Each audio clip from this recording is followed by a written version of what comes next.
Ang Pilipinas, kapag bumili ng mga karagdagang A-29B Super Tucano, ay agad na madideliver sa ating bansa.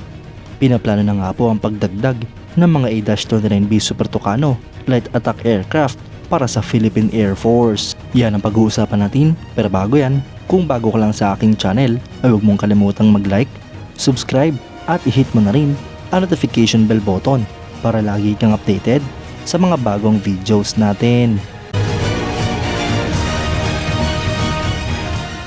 Matapos nga pong magretiro ang mga natira pang Rockwell OV-10 Bronco light attack aircraft at Bell HS Cobra attack helicopter, ang Philippine Air Force ay plano namang iretiro ang mga natitira pang SF-260 TP Warrior light attack trainer aircraft. Ito nga po mga idol ay parte ng 16 Attack Squadron at pinaplano nga po itong maganap ngayong March 2025. Ang Philippine Air Force ay dating nag-ooperate ng full squadron ng ganitong klaseng eroplano noong 1990s, ngunit tinatayang na si 5 o mas konti pa ang operational sa kasalukuyan. Ang mga eroplano nga pong ito na magre-retiro na ay papalitan ng mga Embraer A-29B Super Tucano na kasalukuyan ang ino-operate ng Pilipinas. Malaki nga po ang posibilidad mga idol na mas marami pang Super Tucano ang bibilhin at i-deliver sa Philippine Air Force ngayong 2025.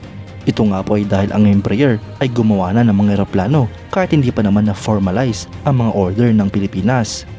Ina-anticipate na nga po ng Embraer ang acquisition project ng Philippine Air Force para sa mga karagdagang Super Tucanos. At ngayon nga po meron ng espasyo para sa mga light attack aircraft dahil nagretiro na at magre-retiro na ang mga eroplano ng Philippine Air Force, ay dapat na nga po itong dagdagan ng mga bago, mas malakas at mas moderno.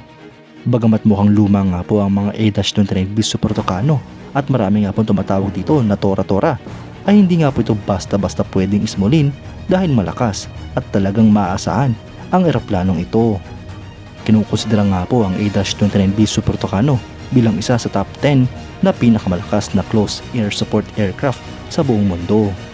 Ang Embraer EMB-314 Super Tucano o mas kilala sa tawag na A-29 Super Tucano ay isang Brazilian turboprop light attack and counter-insurgency aircraft na dinisenyo at ginawa ng Embraer bilang development ng Embraer EMB-312 Tucano. Ang A-29 Super Tucano ay kaya magdala ng iba't ibang armas tulad ng precision guided munitions at dinisenyo ito sa low-cost system operated sa low-threat environments. Ang aeroplanong ito mga idol ay unang lumipad noong June 2, 1999 at na-introduce noong 2003. Sinimulan nga po ito yung manufacture noong 2003 hanggang sa kasalukuyan at meron na nga pong mahigit sa 260 units ang mga nagawang ganito. Ang mga current military operators nito ay ang Afghanistan, Angola, Brazil, Burkina Faso, Chile, Colombia, Dominican Republic, Ecuador, Ghana, Honduras, Pilipinas, Indonesia, Lebanon, Mali, Mauritania, Nigeria, Paraguay, Portugal, Turkmenistan at United States. Malaking tulong nga po para sa Philippine Air Force mga idol ang madagdagan ang mga light attack aircraft ng ating bansa. Kailangan nga po nating palakasin at paramihin ang ating fleet lalo pat nagkakaroon na rin ng tensyon sa West Philippine Sea. Kayo mga idol, anong masasabi nyo? Comment down below for your thoughts and opinions. At yan nga lang po ang pag-uusapan natin ngayon mga idol. Maraming salamat sa panonood. Huwag nyo rin kalimutang mag-like at subscribe bilang suporta sa ating channel. Mabuhay kayo mga idol!